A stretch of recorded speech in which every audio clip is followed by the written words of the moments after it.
পরম প্রেমময় শ্রী শ্রী ঠাকুরের শ্রীচরণে আমার ভক্তিপূর্ণ প্রণাম জানাই। শ্রী শ্রী বড়মা, শ্রী শ্রী বরদা ও শ্রী শ্রী আচার্যদেবের শ্রীচরণে আমার ভক্তিপূর্ণ প্রণাম জানাই। ঠাকুর পরিবারের প্রতি প্রত্যেকের চরণে আমার ভক্তিপূর্ণ প্রণাম জানাই। আজ আমি আলোচনা করব বর্তমান আচার্যদেবের বিশেষ কিছু কথা, যা তিনি কিছুদিন আগে সমস্ত কর্মীদের উদ্দেশ্যে বলেছিলেন। আমরা যারা ঠাকুরের কাজ করি এবং যে সমস্ত পাঞ্জাধারী কর্মীরা এবং যারা দীক্ষা নিয়েছি তাদের প্রত্যেকের উদ্দেশ্যেই তিনি কিছু বলেছিলেন। তিনি বলেছিলেন ঠাকুরই আমাদের সম্পদ, আর তাই নিয়েই আমাদের চলতে হবে। তার মতো পরম আত্মীয় আমাদের আর কেউ নেই। তিনি জননী সমস্নেহে পরম করুণায় ব্যথিতের সমস্ত ব্যথা বেদনা দূর করে সবাইকে বুকে টেনে নেন। অনাথকে তিনি দেন পরম ধন। মলিন যে তারে তিনি পাশে বসান। তার দ্বার থেকে কেউ খালি হাতে ফেরে না। সবাইকে তিনি অমৃত দেন। তিনি তার কাজ সব সময় করে চলেছেন। আর আমরা বদ্ধ জীব, তাই বড্ড আত্মকেন্দ্রিক, নিজেকে নিয়েই মশগুল থাকতে ভালোবাসি। অথচ যে জিনিস নিয়ে মশগুল থাকি তাই আমাদের কাছে একসময় বিষময় হয়ে ওঠে। তাই তিনি সর্বক্ষণ ইষ্টকেন্দ্রিক জীবনের কথা বলেন। তিনি বলেন, ঈশ্বর তোরে বাসেন ভালো, তাতে তোর কি? তুই যদি না বাসিস ভালো, ছাইয়ে ঢালা ঘি। তাই ধর্মের চলমান জীবন্ত রূপ আচার্যদেব। তিনিই সর্বতোভাবে বিধিকে মেনে চলেন। তাই পরম শ্রদ্ধার সঙ্গে আমাদেরও তাঁর কথাগুলি মেনে চলা দরকার। তবেই আমরা সুন্দর হব, ইষ্টময় জীবন হবে আমাদের। তিনি বলছেন, আমরা সবাই ন্যাংলা সাধারণ মানুষ। আমাদের বিশিষ্টতা কিছু যদি থেকে থাকে তা কেবল তোমায় ভালোবাসায়। যদি ভালোবাসতে পারে কেউ এক বিন্দু, একমাত্র সেইটুকুই তার বিশিষ্টতা হতে পারে, অন্য কিছু নয়। তাই একজন শুধুমাত্র সমাজের কোনো বিশেষ পদে অধিষ্ঠিত বলেই তিনি ঠাকুরের বিশিষ্ট কর্মী হয়ে যান না। ঠাকুরের বিশিষ্ট কর্মী হতে হয়, তাহলে তার রূপ আলাদা হবে। ঠাকুর বলেছেন, কথায় আছে বীরভোগ্যা বসুন্ধরা। তা ঠিক। বিশ্বাস, নির্ভরতা আর আত্মত্যাগ, এই তিনটি বীরের লক্ষণ। বীর মানে শুধু যোদ্ধা নয়, একজন অসামান্য কর্মীকেও বীর বলা হয়। আর বসুন্ধরা মানে যিনি আমাকে ধারণ করেন, রক্ষা করেন। পরম দয়াল তো আমাকে ধারণ করে রেখেছেন, রক্ষা করে চলেছেন, তাহলে তিনিই আমার বসুন্ধরা। অতএব পরম দয়ালের অসামান্য কর্মী যে একমাত্র সেই পারে তাকে বাস্তবে উপভোগ করতে। আর অসামান্য কর্মীর লক্ষণ কি? বিশ্বাস। তার হয়ে ওঠার পথে যখন আমার কোনো অবস্থায় কোনো রকম মনোবিকার উপস্থিত হয় না, সেটাই বিশ্বাস। নির্ভরতা, আমার যাই আসুক, ঝড় ঝঞ্ঝা, আপদ বিপদ, আপনজনের বিচ্ছেদ, অর্থনৈতিক বিপত্তি, আমার আস্থা তোমাতে টলে না, এরই নাম নির্ভরতা। তিনি আরও বলছেন, আর আত্মত্যাগ, এর মানে কিন্তু প্রাণত্যাগ নয়, অহংকার ত্যাগ। তোমার প্রতিষ্ঠার জন্য যদি আমি আমার অহংকার ছেড়ে দিয়ে প্রয়োজনে কারো পায়েও গিয়ে পড়তে পারি, সেটাই হচ্ছে আত্মত্যাগ। তাহলে ঠাকুরের একজন কর্মী আর একজন কর্মীর সঙ্গে লড়তে যাবে কেন? আপনি থাকুন না আপনার পোস্ট নিয়ে সুখী। আমি আপনার পাশে দাঁড়িয়েই ঠাকুরের কাজ করব, আর আপনাকে উপভোগও করব। আপনার ওই অহংকারকেও আমি উপভোগ করব, কারণ আমি ঠাকুরের মানুষ। এইরকম বীর, এইরকম অসামান্য কর্মীরাই পারেন ঠাকুরকে উপভোগ করতে। এই সভায় আজ 2 দিন ধরে নানা রকম কথা শুনেছি আমরা। তিনি সভার মধ্যে দাঁড়িয়ে বলছেন। শুনতে শুনতে ছোটবেলায় পড়া সেই ছোট্ট গল্প আমার মনে পড়ছে। তিনি বলছেন, আজন্ম ভেড়ার পালের মধ্যে বড় হওয়া সেই সিংহ শিশুর গল্প, যে ভেড়ার পালের সঙ্গেই ঘুরে বেড়ায়, তাদেরই মতো ঘাস খায় আর মেয়ে মেয়ে করে ডাকে। একদিন এক আসল সিংহ এসে সেই ভেড়ার দলকে করলো তাড়া। দেখলো ভেড়ারা দৌড়াচ্ছে ভয়ে, আর তাদেরই সাথে দৌড়াচ্ছে একটা সিংহের বাচ্চা। ভারী আশ্চর্য হয়ে সেই আসল সিংহ তখন ভেড়া ছেড়ে সেই বাচ্চাটাকে গিয়ে ধরল, টেনে নিয়ে গেল তাকে নদীর কিনারে। জলে প্রতিবিম্ব দেখিয়ে চেনালো তাকে তার আসল পরিচয়, দিল সাহস। তখন সেই সিংহ শিশু ভেড়ার ডাক খুলে গর্জে উঠল তার সিংহ নিনাদে। আমরা মুখে বলি আমি তোমারই সন্তান, অথচ থাকি 2 পেয়ে মানুষের বাচ্চারই মতো। আর কতদিন এরকম থাকা? আমার গতকাল কি হয়েছে, আমার অতীত কি ছিল, জানার দরকার নেই আমার অন্তর কি বলে। যদি আমি পরম পিতারই সন্তান হই, তবে আমার মধ্যে সেই সিংহ গর্জে উঠুক। আজ এই মুহূর্ত থেকে আমার মধ্যে কেবল তোমারই প্রকাশ করব আমি, আমার আচরণে, আমার ব্যবহারে। ভাবনাগুলো হতে পারে মলিন, হতে পারে কত শত বিরূপ ছবি এঁকে রেখেছে ছোটবেলা থেকে। মারো লাথি সেসবের পেছনে। আমি এখন থেকে তোমার মনের মতো ছবি চিন্তা করতে শিখি, দেখব গল্পগুলো তখন পাল্টাতে শুরু করেছে।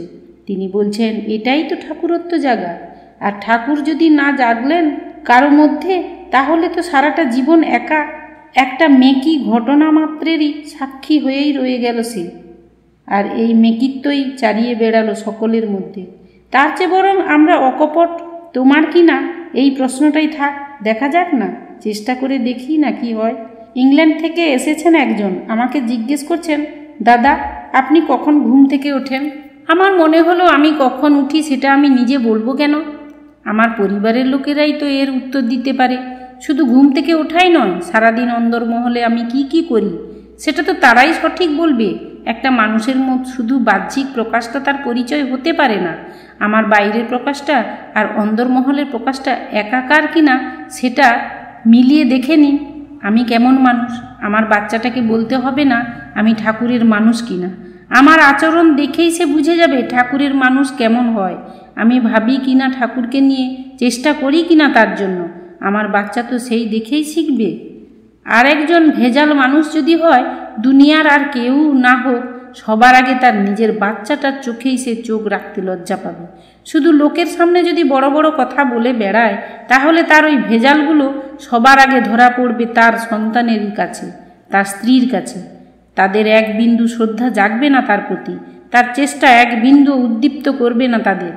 আর সে বাইরে গিয়ে ঠাকুরের কথা বলবে, লোককে ডেকে এনে দেখাবে, দেখো আমি কত বড় ঠাকুরের আসন বানিয়েছি ঘরে, কত বড় মন্দির করেছি। আরে মন্দির করেছ, মানুষ কই? প্রণাম করতে গিয়ে দেখি ঠাকুর বসে আছেন একা। কেন মানুষ নেই মন্দিরে? না কর্মীরা একের অপরের সাথে থাকতে পারছে না। আরে কে কার সঙ্গে থাকতে পারছি সেটা তো বড় কথাই নয়। আসল কথা হতো, ঠাকুর আমি তোমার সঙ্গে থাকতে পারছি কিনা। যদি পারি তাহলে আমার কেন একটা মন্দিরের কর্তা হতে লাগবে? কেন নিজের লোকবল প্রদর্শন করতে লাগবে? মানুষের সবচেয়ে বড় সম্পদ তো তার ব্যক্তিত্ব। আর বিশ্বাস যদি স্থির থাকে তবেই আছে সেই ব্যক্তিত্ব। ইষ্টস্বার্থ পরায়ণতায় যেদি যারা এক, তাদেরই ব্যক্তিত্ব অটুট থাকে। যাই হোক, কারো কম হয়েছে, কারো বেশি হয়েছে, সেই নিয়ে মন খারাপ করে ফিরবেন না আপনারা। গণনা বলে আমাদের ভারতবাসীদের বুদ্ধি একটু কমই। পৃথিবীর বড় বড় দেশের জনতার গড় আইকিউ যেখানে 100 বা তারও বেশি, ভারতের সেখানে মাত্র 76। তাই আমরা একটু বোকাই বটে। টুকটাক ভুলচুক হয়েই যায়, কি করব, সবটা তো আর পারি না। একটাই তো বুদ্ধি আছে, তুমি। সেই সম্পদ নিয়েই চলেন আপনারা, আর চেষ্টা করতে থাকেন ওই চৌকোনা পাথরটাকে যাতে আরও একটু নিটুল করা যায়। দীক্ষা যত হয় আমাদের ততই আনন্দ, কিন্তু ইদানিং নতুন দীক্ষা দিতে গিয়ে কর্মীরা আশঙ্কিত হচ্ছেন এই ভেবে যে যদি ওই ব্যক্তি পরে আবার হারিয়ে যান। আপনারা ভয় পাবেন না, বরং একটা কাজ করতে পারেন। দীক্ষার পর নতুন দীক্ষিতের তথ্যগুলি ফিলান্থ্রপির দীক্ষাপত্র বিভাগে জানিয়ে দিতে পারেন। নির্ভয়ে এগিয়ে চলেন আপনারা, আমি তো আছি পাশে। তিনি পাশে থাকার কথাও বললেন। আর মন্দির পরিচালনা, মন্দিরের পরিচালন সমিতি সংগঠনের ক্ষেত্রে সম্প্রতি আসামের করিমগঞ্জ এক অভিনব উদ্যোগ দেখিয়েছে। তিনি আসামের কথা বলছেন। তারা ওই অঞ্চলে সমস্ত গণ্যমান্য মানুষদের একটি সভায় আমন্ত্রণ করেছেন এবং সেখানে সর্বসমক্ষে সিদ্ধান্ত করে নিজেদের মধ্য থেকে মন্দির পরিচালক, কোষাধ্যক্ষ ও হিসাব পরিবেশক নির্বাচন করেছেন।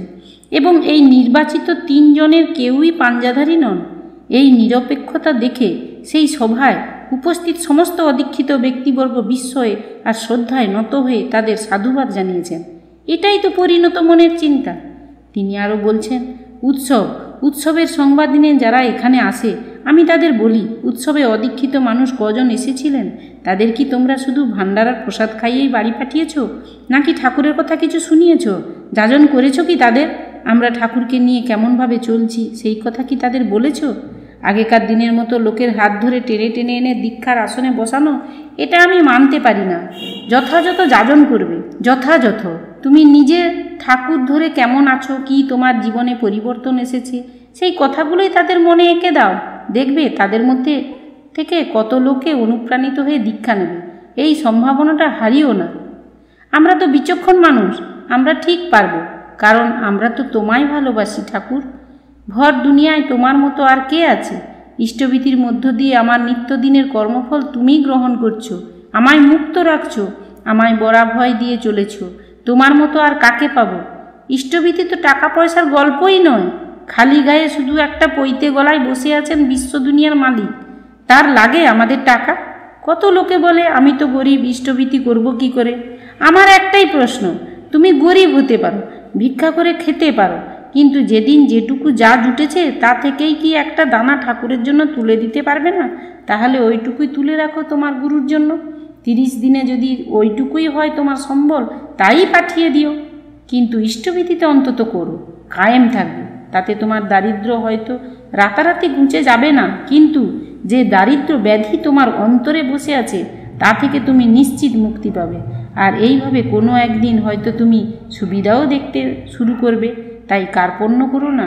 ওই যে আছে রবীন্দ্রনাথের কবিতায়, এলো সেই সুবর্ণ রথে চেপে দেবতার মতো মানুষ, ভাবলাম ভিক্ষা মিলবে কত, এগিয়ে গেলাম নগর ভিখারি সেখানে।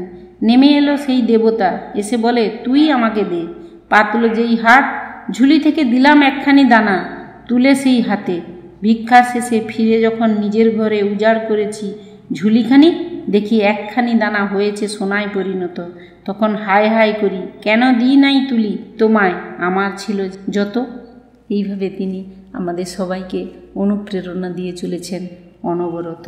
তাই আমাদের প্রত্যেকের উচিত হবে এই সমস্ত কথাগুলো, প্রতিটি কথা আমরা সমস্ত গুরু ভাইরা যেন মেনে তাঁর কথা মতো চলতে পারি।